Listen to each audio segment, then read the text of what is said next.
নিয়ে যান সালমান শাহ। আরে না হাসিনা সাদ্দাম আদওয়াই সাদ্দামকে থেকে আমাদেরকে শুরু করেন।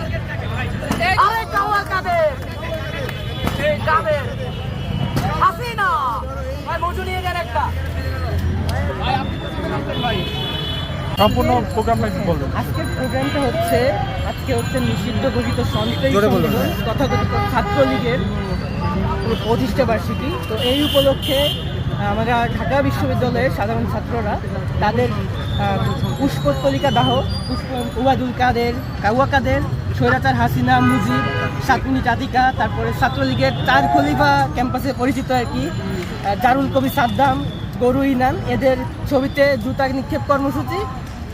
আমরা হচ্ছে এটা হচ্ছে মূল প্রোগ্রাম। এটা আয়োজন করছি। আপনি অংশগ্রহণ করেছিলেন? হ্যাঁ, আমি এখানে আয়োজনের সাথে সংশ্লিষ্ট এবং আমি জুতা নিক্ষেপ করছি। এখানে 3টা জুতা নিক্ষেপ করতে হবে এবং 3টা জুতা লাগাইতে হবে। লাগাইলে হচ্ছে একটা মোজা সে পাবে। এটা হচ্ছে প্রোগ্রাম।